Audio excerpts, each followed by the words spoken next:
Hey Brandon, thanks so much for joining me on Travel Chats with Christine. So Travel Chats is a new blab show that focuses on people who are traveling and doing so. They're traveling to pursue whatever they're passionate about, and so I'm excited to chat with you and hear about what you're doing, where you've been, where you're going, and how you are going to continue to pursue whatever you're passionate about. Thanks, Christine, for having me on here. I'm really excited. Can't wait to share whatever experience I may have. Yeah. Yeah. So why don't you start by telling us about who you are, what you have been doing. So I guess from the title and my handle, it says Brandon Hall. Originally from the DC area, grew up most of my life in Virginia side, like on the Northern Virginia. As of right now, I have a little startup called Grind Hub, and what we do is that we take the different software from the users and we place them into one dashboard so we can access all the different software you guys use at the company, say in line to increase productivity. And kind of been doing that for about, I think we started back in November. So yeah. Throughout my time, I traveled to like a few cities, few countries, just kind of working remotely or working on site. Yeah. I guess that's in a nutshell. Yeah. And so, how many places have you traveled to because of Grind Hub, because of what you're doing in the tech space, as well as in general? So I guess in traveling in general, are we talking about cities or countries or Providence? What I guess what are we talking about? What's the breakdown? So I guess both. So state-wise, not so much city, and then internationally. Okay. So just overall in general, went to the Caribbean. Let's see.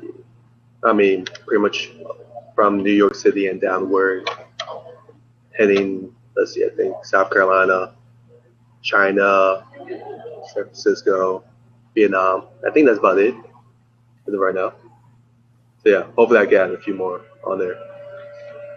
As far as working wise, let's see, the place I've been to is really that big, but it's like several different spots in China, like Shanghai, Suzhou, Hangzhou, Guangzhou, and a few other Chinese cities.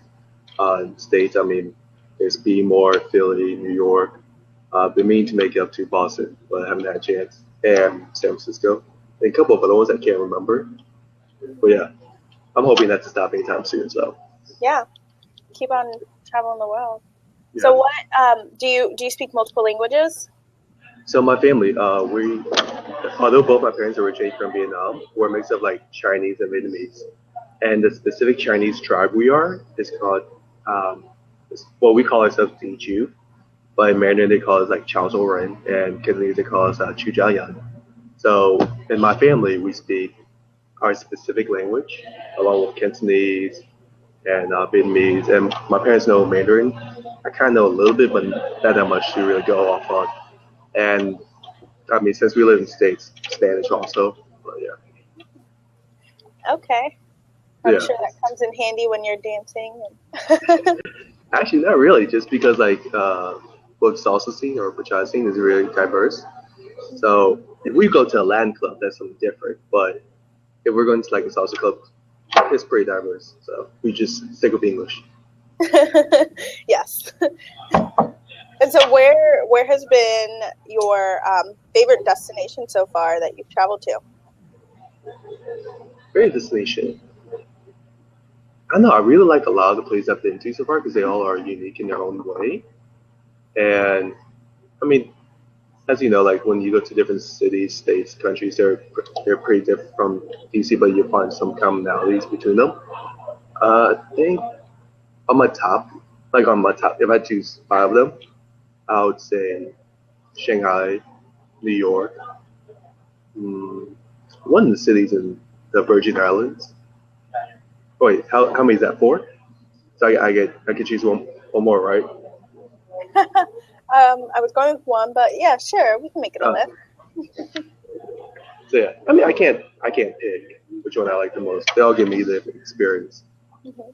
So Yeah. what has been your most memorable experience? And I mean, like, life lesson experience, like you went somewhere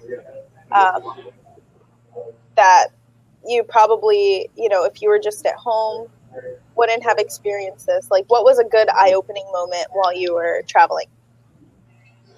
The biggest one I would say is the most recent one I have is when I went to China. So for a long time, I haven't been to China, and it's kind of like for me, it's kind of like I feel a disconnect with it. It's like although I do represent my heritage of being Teochew, uh, it's kind of like the quote unquote overall Chinese is a little different because I had like Chinese nationals that are friends that are Chinese nationals, but I never been to China myself, and I don't know what the people are like there. Because I would assume that if you travel abroad, you'll be just a little bit different from if you were just like homegrown and you never left the country, similar like to Americans here. So for a while, it's kind of like, oh man, I wonder how different they from me, or how similar they are. And I was also curious on if there's a distinction between like people from Central China, Southern China, Northern China, all that stuff. So yeah, so those are a couple of things. When I landed in China, the first part I landed was Beijing. It reminded me a lot like Ronald Reagan because it was like big but empty at night. So yeah, and but then I eventually landed in Shanghai, and that was a pretty good experience. People kept trying to speak to me in Mandarin, but I don't speak it. So like unless we can do Cantonese, we're gonna have to do sign language and hope that it translates the same way. Yeah. Yeah. And like some of my friends, they're like, "Oh my God, we got a Chinese person." I'm like, "Oh, you guys aren't talking about me. I'm sure this guy speaks better than I do." So was it just the culture shock of realizing that there are people in the different places that don't have that same cultural knowledge outside of their country? It wasn't really much of a culture shock as much as some of the things living up to my expectations. So yeah, I expected people to try to speak to me Mandarin. I expected them to assume that I know Chinese culture, which actually allowed them expect that I don't know anything about China because I'm American born, which actually I did not tell people very often that I was actually from America. Oh, but they could tell. Sometimes you can tell. Sometimes I just say, "Oh no, I'm from Hong Kong," just that way nobody tries to jack me. Like, "Oh yeah, he's from America. We're going to triple his fees." Like, "Oh Yeah. damn, Yeah, seriously. Yeah. So, yeah. That definitely happened to me in Hong Kong. Oh really? In the taxi. Yeah. Because I couldn't speak Cantonese. Yeah, it's terrible, but learn from it. So yeah, so I mean, like overall, I thought it was a really good experience. The Chinese kind of like more or less of what I expect them to be, and in terms of when I did go to my ancestral hometown in Teochew, it was kind of funny because like when I was trying to speak to them, they're like, "Are you from like Taiwan or something like that? Your accent is so off." I was like, "I'm from Vietnam." Yeah. That's how I pull out the Vietnamese card.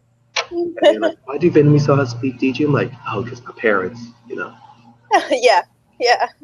That must be fun though, going and people, it's like me trying to say anything in Spanish. Like, actually, it doesn't matter where I am, who I'm like speaking.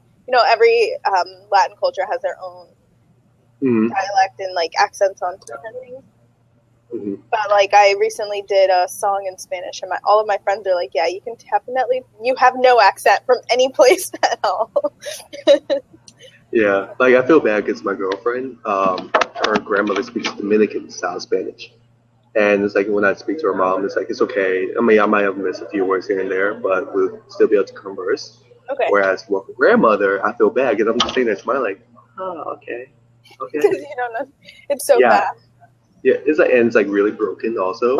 So I gotta sit there and say, "So Tia, can you like translate for me real quick? Because I can't understand." Yeah, I feel bad because like it's like I try, but there are ways of speaking Spanish I just can't understand. Yeah. So, yeah. Did you find that when you went to China as well, when you were trying to speak, what's the language? Tochiman? Oh, did you? Teochew. Did you? Yeah. Like, did you eat yet? Did you? Yeah. Did you eat yet? Did you go to school to get this done? So yeah. So when I was there speaking it, it's kind of like they knew what I was saying, but it was just kind of like it wasn't like native, you know. Did you It's like understand them? yeah, I understood them. Like they understood me just fine. It was just it's the accent that they did not get. And my parents are like, did they understand you when you went on them? Like surprisingly, yeah. Because I mean, I expected like there could be like some translational loss here and there, but they answered me fine. I understood them fine. They just knew I wasn't from there. So, yeah. So your parents are not from the States. Do you think that influenced your decision to want to travel and explore more of the world? Yeah. So like, I mean, for my family, on my dad's side, they've been known to like travel a lot. From like move from one country to another country. And my mom's side, she's actually I think the first one in a couple generations that actually left Vietnam. And I mean, for me, it's just kind of like since we're in America and in the specific area we're at, in the DC metro area, there's like pockets of us here and there, but it's like we're like on the outside. We're like the lids that you actually pull out the pocket and dropped off. So yeah, so it's kind of like for me, it's like okay, I never really felt Asian growing up. I felt more well black because that's who most of my friends were when I was a kid growing up. So I guess more in recent history, it wasn't until like lately that I felt like any sort of Asian pride whatsoever. So yeah, so that kind of made me want like, hey, let me go see what the Chinese are like. Let me see what the Vietnamese are like. So yeah. Interesting. So, yeah. Cool. And that's funny. Growing up, also I guess I was on the Maryland side, and I remember my middle school. Well, just in both middle school and elementary school, there was a high, mostly Korean population in my area. So Hydesville, right? Or no, it was in Montgomery County, and I remember like there being like the Asian Mafia, or at least that's what they called themselves. yeah, And it was a big thing. It was a big thing. They have this thing called ANZ. Anyone? Yeah. Oh no, AZN. I'm like, okay, sure. Yeah, AZN. Yeah. I remember that. And it was like you kind of felt left out because you weren't Asian.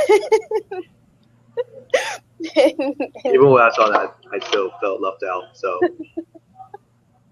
yeah, I understand. Yeah. But what can we do, right? I know. Other than get a bottle of Jack Daniels and just drink the problems away. Right, and forget those days long ago. Exactly. It doesn't do me ain't good now. So yeah. So what is your next move? Do you have any plans for travel coming up?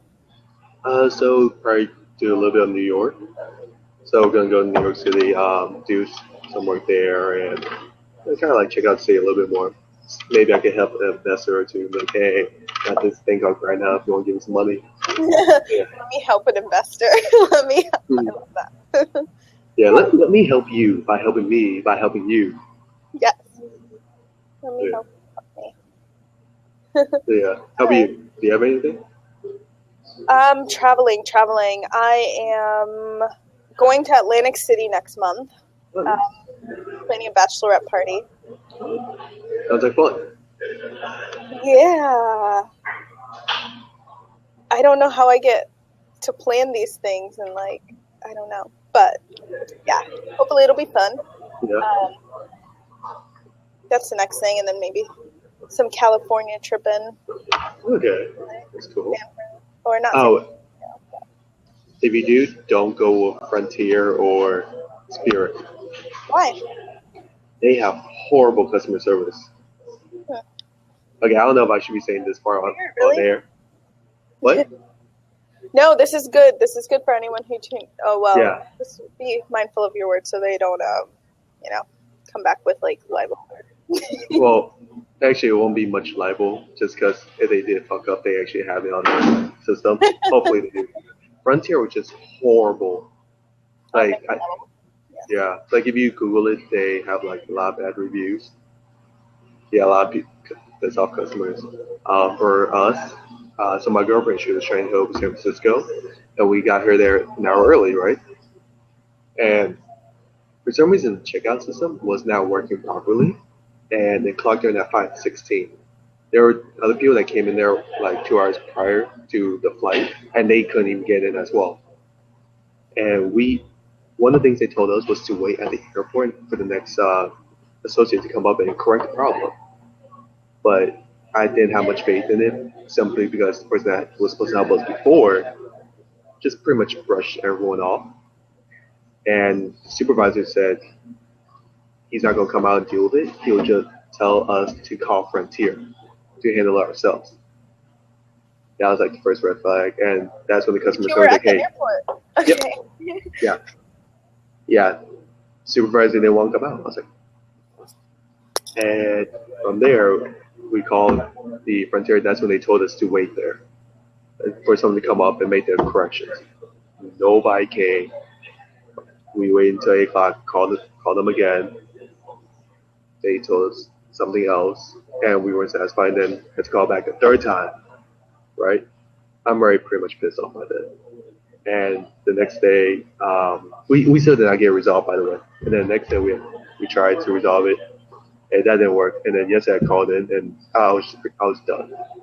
So yeah, so after like a few unpleasantries exchange, we got things resolved, but it's still not in our favor. So we're like, fuck this. Oh, So man. don't do Frontier. I heard similar things with Spirit, but I haven't rode them yet. Or flew with them yet. So yeah, but Frontier, no. I Just, took just so you know. No, they have all these hidden fees, like to book your seat. I thought it was very interesting that I took Frontier for the first time in October. I booked one of their flights were so cheap, I got it over the summer. They got me. I didn't realize what I was not paying for when I paid for my inexpensive flight. Yeah, it's pretty horrible. I hate it. Even sitting, have you actually sat on like taken a Frontier? Or did you just bring your girlfriend to? That was the full extent, and that pretty much turned me off enough to never. Yeah. So you didn't experience actually sitting on the flight and enjoying the close proximity. Which is actually pretty bad. Yeah. The fact that I couldn't even get on the plane to tell them how bad their service was, as you experienced it through the phone or, at the desk. Yeah. Yeah, that's the other thing too. They don't open their desks. Like, how usually airlines, they're 20, someone's always there because they always have flights going in and out. Well, they have a very weird policy as far as when someone is actually sitting, at the counter. And it makes sense that they didn't have things together. But it doesn't make sense because, be prepared. Oh, it makes sense. But, if you're a shitty airline, you're not going to have your shit together. It makes sense that it didn't work out because they only give themselves so much time. Yeah. Yeah. I don't know. I just know that when I fly again, I'm not going to go with them. Yeah, I heard Spirit was good though. I'm trying to go to Colombia, and Spirit has pretty good cheap flights. Oh, is it 300? Yeah. Is that what you're looking at right now? Yeah. Yeah. Marielle was just looking at that too. Yeah. Flights there. Yo, we should plan a trip. Yeah, you want to come? Let's do it. Yeah, that's like January, right? Mid-January. I was gonna go. I was looking at going in February. I think the one that she saw was just only in January. Yeah. Yeah. I try to limit it to one trip a month for financial purposes. Yeah. Or you could just backpack it if you really want to. To like save money. Yeah. And call up the boss like feel a little sick, and next day you're like, hey, I just got kidnapped. I'm in Peru. That could totally work. Have you ever done any backpacking? Only in China. Okay. So, yeah, that was a fun experience. Went to Suzhou, Hangzhou, Nanjing. A lot of more of the quote rural Mhm. But even those, yeah, they're not really rural. They're like what they consider second tier cities. So stuff like I don't know, like Arlington, like what like it's not DC. Mhm. Like it's not DC. It's Like not the one of those suburbs. cities that you know. Yeah, it's like one of those places that you don't know unless you're in the area. Okay. Yeah. So yeah, So what are yeah. you? So what? What? No, please. I was just gonna say. So I went to a couple of the smaller cities just to see what they're like, and they are a little bit more chilled. But I mean, it's China. It's huge, so they're still a little bit fast paced. Yeah. Um, Yeah. so let's talk a bit more about what you are doing as an entrepreneur, All right. Sure. and how it's allowed you to even travel and go places. Um, what are you doing to make those connections and to just meet people? So for me, since we have like a startup and it's pretty tech savvy, I'm able to work from anywhere. So I could work in cafes. I could go to Atlantic City, work from there, as long as it doesn't conflict with any meetings that are in person. That's the biggest thing, is to make sure that if you have in-person meetings, not like to be traveling and and then miss out on those. So, yeah, and I mean to make sure you have get into it. That's actually, if you ever look at the meme, it's like, was it Maslow's hierarchy of needs? Wi-Fi's at the very bottom. Yeah, What? Yeah, that's yeah. yeah. So yeah, so as long as there's internet, I'm perfectly fine with it. The only thing is just kind of like since we're actually starting to create more bearings, like to centralize one location would be harder for me to travel everywhere because like you have to have a central place for your employees to kind of come up and your work. I mean, there's only so much remote working you could do and still be productive and still be happy. There's gonna be times where it's like, oh, let me just go to the office just see people and work from there, or changing up scenery. Yeah. Do you guys use any platforms like Basecamp or Google Docs, even some any type of collaboration?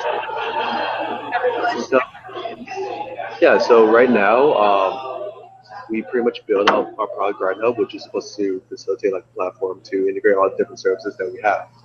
And with that, we have our let's see, our Dropbox, our Trello, our Google products. What else? We actually had to probably put another payment system on it because we're not really using Zero, but our customers were not using Zero.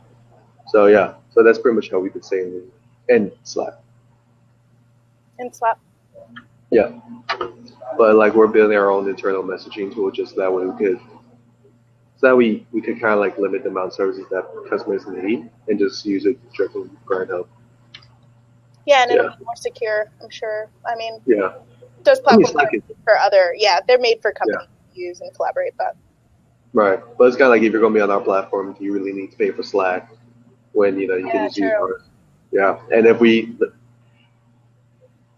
to celebrate my Chinese side, I'd be like, oh, we would just steal everything, put it in our platform. JK, JK, kind of, sort of, not really. So, yeah. I So, I just mean, started using Slack. what? I'm using Slack right now for a community project that it's Okay, not even that's a good. project. It's like, I don't know. It's an interesting platform though. It's interesting. Yeah. I feel like the UI of it is, I don't know, I think it's just okay. Yeah. I, I feel like it definitely could use some work here and there. Yeah, but hey, that's not my business, so Yeah. they can do what they want. Yeah. And yeah, Yeah. people are using it, so Yeah. I mean, it's still better than some of the other ones. Like if you ever use Yammer, HipChat, uh, there's a couple of one I can't remember off the top of my head, but I mean they're a little bit more fun to use than the other two I mentioned. yeah. Yeah. Our being like a unicorn though, I don't know about using if I'll call them a unicorn company. If you would call them that, or if they're Yeah. that exist. Yes. Yeah. Well, so a lot of startups, like for the ones that are like, oh, they have so many users or they have so many X amount of employees revenue or these people are backing up, they call them unicorns. But it's like, like I've always started to invest in these are like the top ones. Slack, although they are picking up a lot of steam and all that, I don't know if I'm used to it. Unicorn solely because a lot of them's kind of like they're focusing on more growing and scaling rather than actually just making money. Got it. Yeah. And what I was curious about is how much of those free accounts they actually convert into paid customers. Right. Which Yeah. is always a big thing when it comes to any tech company. Yeah. Yeah. Which I Even know was Uber. a big thing for Facebook for so long was like, okay, they've gained all this popularity now. How are they going to make money? Yeah. And then, They turn to ads. same with YouTube. They have all these free users and people were just using it for so long. I mean, they had advertising money that they started adding, but now with RedTube, it's just a whole nother. Yeah. I haven't used RedTube yet, I so have can't not really either. say. I don't. It's like I see it pop up on my phone. Yeah. I'm just kind of like, I'll download it later if I feel like it. Yeah. Yeah, because I don't even use YouTube for music. I might rip music from there, but I don't actually use it to listen to stuff. Yeah, I understand. I not admit to any of that. Yeah. Just want to give a quick shout out. Thank you for joining us in that chat. Hi, NetChat. So, what advice would you offer someone who was maybe hesitant about pursuing whatever they love doing, or even fearful of getting out there and traveling in order to find out what that is? Mm-hmm. I mean, shit, just do it. I met so many people that like, oh, I won't go here, here, here. I'm like, well, plan it and then go. Or if you're poor at planning, just go. And when you come back and you're broke, then you learn a lesson. An expensive lesson, but a lesson. Yeah. If you want to try to do it, let's say work related though, I feel like that's probably better if you're a freelancer. But then there are more freelancers where their quality of work is just okay, or they don't produce as good of quality as others. Yeah. So, but I mean, if you really want to travel or you just want to give it a shot once, do it and see how that goes. And if you want to just start something small, you have to do it big. Go to like, a few states down or a few cities over. I mean, if you want to go international, start with something that you're a little bit more familiar with, or that could be a little bit more familiar. But, it's like if if you don't speak any Vietnamese and go to Vietnam, that could be a cool experience, or it could be a really horrible experience. For me, it's just like when I go to like a different country that's like outside my norm, it's because I'm used to it. Now just go out there, but others they would like to be in their comfort zone. Yeah.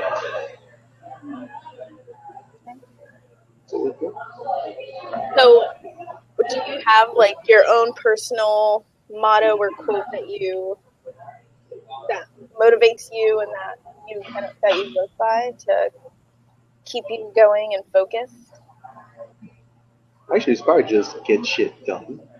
GTSD. Yeah, GTSD. Yeah, just because it's like people talk, blah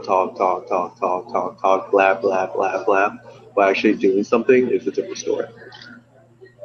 There's been plenty of people where I'm like, okay, well, how many times have you said this, and how many times have you actually done this? So, yeah. So how do you do it? How do you get things done? How do you put your mind in the matter and just like planning travel. Someone can say, like you were saying, all these things and say they want to go to all these places, but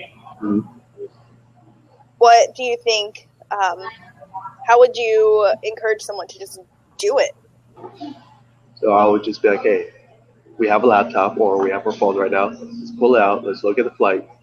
Let's look at how much the plane ticket is. Do you have that in the bank? No? Okay, well, how much do you need to save up to go there? And it's kind of like our first starts. Or even just be like, okay, well, what have you always wanted to go to? And then kind of look at stuff there and then look at from Europe from there and see if the plane tickets are a little bit cheaper or whatever it may be. So, yeah. Or, shit, take them to a doctor like, hey, we're going to get you some shots right now before you go over. Yeah. You have to first figure out where you're going before you get the shots, though, right? So you know which ones to get. Right, but I mean, at least if I get them in the hospital to get the shot first, though, it's like, hey, this is already our first step. We don't know where you're gonna go, but we got you covered already. And the other thing is, like, make sure your social media is cleaned up because now they're checking that when they're giving people visas. I mean, like, to be fair though, you shouldn't really be saying blasphemous things Yeah. on social media. So, like, if you're completely racist or a bigot or misogynist, I mean, Or I don't know. Yeah, it's like, come on, did you really expect anyone to really give you a passport to begin with? So yeah, it's kind of like when I see Donald Trump. If I see Donald Trump leaving the states, I'm like, how the hell did they allow you to enter their country? someone does his social media for him. I mean, there's no amount of social media you can handle for that shit that he says. Yeah. I know you don't really do it at one point, but yeah, that's a whole nother. Whole other thing. Yeah, So completely different. yeah. So then, what has motivated you to go into the tech space and being an entrepreneur? Does any of it have to do with the fact that you are so flexible with traveling, working remotely, being your own boss? So I wouldn't say being a tech entrepreneur allowed me to travel per se. It was actually, I would say it came from China. Me going to China gave me some experience in the first place. So prior to going to China, I had like a small agency and we did a lot of digital strategy, right? And when I went to China to do my master's, I was also doing it part time. And for that one, it was a lot of it was just a bunch of American companies wanted to enter China and a bunch of Chinese companies wanted to enter America. So I was in a very small niche area, just trying to get people to cross over and show them communication styles of either side because they're not the same. So the way you market in China would not be the same you market in the US and vice versa. So from there, it's kind of like when I told people, oh yeah, I'm from DC, they're like, oh, so you go to White House a lot, right? I'm like, yeah, I go visit, the White House. I take the long way to work. I see the president change into his pajamas. Yeah, something like that. I love when people ask that abroad. Yeah, and it's like, oh, is there a startup community in DC? I'm like, yeah, I mean, it's picking up. I mean, we don't have any sexy consumer-facing products like Facebook or Twitter, and stuff like that. We don't have any of that. We're more in the, I'd say like enterprise, government, nonprofit, a little bit of B2B, in healthcare. So those are really where DC was kind of based at during, like when I left. And same with San Francisco, I got the same questions as well. You know what I mean? It's just those kind of experience kind of made me like, okay, maybe we should really pick up the DC startup community a little bit more on a higher level. So when I kind of came back, I just want to get familiar with my backyard because I haven't been there in like a year or so. So just seeing what's been going on, what's been happening, and I didn't really think about helping the community out that much, just like a little bit here and there. But I don't know, somehow I just started becoming like a community developer and really trying to elevate the DC area. So it was kind of like that. Yeah, pretty much. And I mean, I guess that's how it kind of all started. Is because of those travels, it made me appreciate a little bit more about DC and made me come back to really push us along. So that way we're like in top 10 publications, top 10 startup cities in like various publications. So how long have you been in the DC tech scene? Let's see, about 2 years now. Okay. I came back. Yeah, so I came back in 2013. Okay. Yeah, I came back like I think September, October, one of the two. Mm-hmm. Yeah, and I mean I didn't really do anything until maybe in May of 2014 or so. So, yeah. Okay. That I know you mentioned 1976. Is that like a tech hub? Not hub, but kind of like a WeWork, but for like tech. So I would say it's different from WeWork. They market themselves as like an incubator and co-working space. Their focus is more for social impact is how I would say. Their four pillars is like healthcare, transportation, energy, sustainability, and education. So not just like not tech. Some of them are tech savvy, but they're really for people that are trying to help improve our world a little bit more. I don't know if that makes any sense, but It did for WeWork. so they go after different people than WeWork does. WeWork kind of goes after like small businesses, technologies, agencies. Um, Actually, now they have a couple nonprofits over at the DuPont. So yeah, so they just cater to anyone that wants a small office space. All I have to do actually go out and get real estate. Okay. So it's so funny. I thought 1776 was a bar.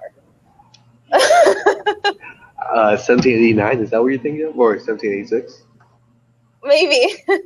Yeah. Because I picked up some passengers and dropped off passengers at 1776. The one in Georgetown. The one in Georgetown. So that's a restaurant you're thinking of. Oh, okay. People go there and they have like $200 dinner. I'm like, oh, okay. Some people go there and they have like a bottle of wine that's like $1,000. I'm like, hey, I wish I had that kind of money to be right. That's travel money. Yeah. And not only that, those are like casual dinners. That's crazy. Like, oh yeah, we do this like once a week. I'm like, God damn, can you guys like use that money to, I don't know, help kids and need education? But that's just me. Maybe I'm just too selfishless. And you also have diversity in tech, right? So what is diversity in tech? I think that. So diversity in tech is just really trying to diversify the tech scene. I didn't really start that. I'm just kind of like one of the people that try to push forward. If you look at the tech scene, it's like a very small percentage that are of people of color. I think it's like in general like less than 20% of it. Although there's a stereotype for Asians to be in technology, things that if you actually look at the numbers of how many Asians are in the tech scene, it's not really that much. It's actually pretty small. It's just we have the stereotype, we have to brand it. What? Does that include software developers, engineers? That's the stereotype that they give us. However, if you actually look at how many there are, the percentage-wise, it's not that high. And on top of that, if you are of Asian, they are going to assume that you are a developer. So yeah. And then if you look at who are in mid-level or senior positions, it's not that high. Right. It's a small percentage. Granted, there are some more Asian developers, which actually I've always wondered because they use the word Asian. I'm like, okay, we're talking about Indian, Chinese, Vietnamese, Bangladeshi, and all that. Or right. if you guys are just specifically talking about Koreans and so forth. But for that one, it's kind of like, although there are more than Black Latinos, it's still kind of like, there's still really not that many people of color. And then when you look at people who are of Middle Eastern descent, whether they're Persian or Afghanistan, Egyptian, whatever they may be, there's not much statistics on those type of people. Because on U.S. Census Bureau, they're grouped under white people. They don't even group under Asians; they group under white people. So what? If you go look through the U.S. Census Bureau, they did that, and since Latinos and Hispanics are not deemed a race anymore, they had to go file as different race. Is that correct? Since when? I remember Hispanic and non-Black, non-Hispanic. Yeah. Yeah. When you look at it, then it's like, okay, you have to check off your ethnicity, which is Latino or Hispanic. But you have to still choose a race beyond that. Oh. Yeah, and when you choose your race, it limits to white, Black, Asian, Native American, and a few others I can't remember. Or two or more race. More races. Yeah. Other. Yeah. And I'm kind of like, okay, well, where are those numbers that are, Hispanic? Where are they going to? Right. Where are they going to actually claim? Very interesting. Yeah. So if you look at the actual population of white people, it's actually pretty skewed. But yeah. Right. But that's a completely different story that we'll talk about another day. Yeah. Yeah. Yeah. There's lots of comments in all of that. I just heard. Yeah. It's very interesting. So in terms of like what I'm doing with that exactly, I'm just trying to bring more people of color to technology. Mhm. Yeah. Diversify it, and that's globally, Hmm. right? Not just in DC. Yeah, exactly. I would say of anything, DC is probably the most progressive one. Shocker. I know. Shocker. Well, yeah, I'm looking at my IT department, and I'm like, "What are you talking about? No, Yeah. those stats are wrong." Yeah. Over here, the other thing I would say is that what the thing I thought was weird was that the Congressional Black Caucus, they went out to San Francisco, right? I think back in summer they were saying that, hey, you need to hire more black people. But if you look at the population of black folks in San Francisco, they barely make up 6%, if that. Okay? I'm like, well, DC, we have a population of 46%. Why don't you just do it here? There's plenty of tech companies here that you could tell them to hire. But yeah, Interesting. yeah. Hopefully, I'll move over there and make it 7. Dang, 7? My one will be 100%. Right. That's crazy. Yeah, it's pretty bad. But because DC is so diverse, it's not something, in general, not something we see every day. Mm-hmm. But it. And the other things that I would say, at least in DC, we're more progressive in terms of the number of women techies that we have. So there's more women are in the technology industry than others. Yeah, that's the other thing. Diversity includes, other things. And I know they're definitely trying to change that with like Girls Who Code and different, women-focused tech groups that they're trying to encourage. I mean, just even encouraging more women to start heading in the STEM direction early on. Right. Big thing. Which is great. I think we definitely need that. Mm-hmm. Yeah.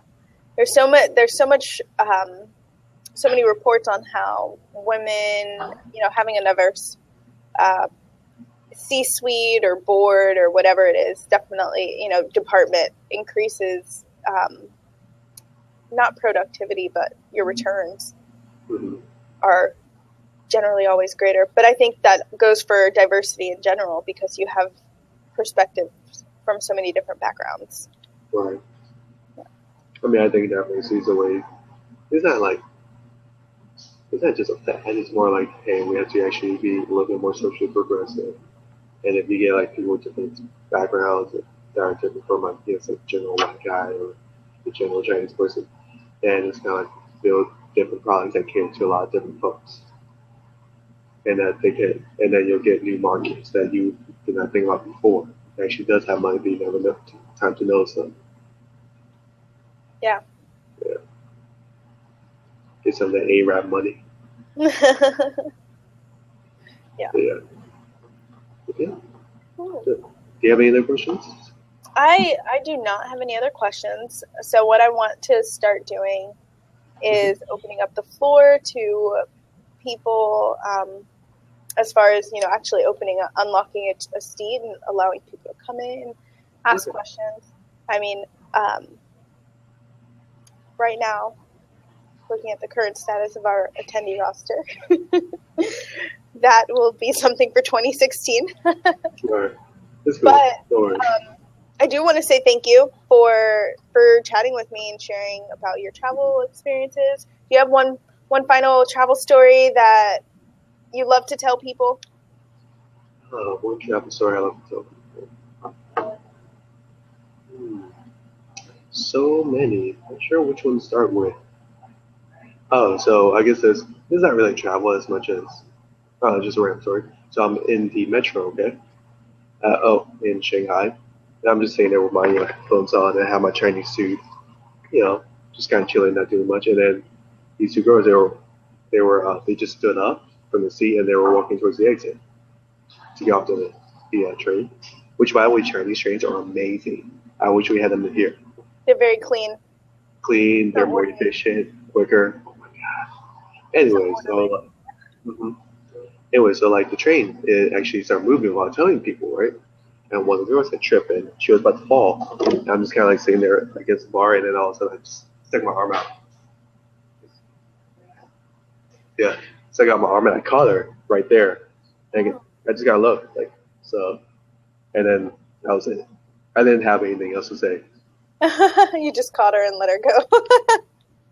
Let her Yeah, go. exactly. It's like, fishing when you don't really want to keep the fish, you kind of let it go.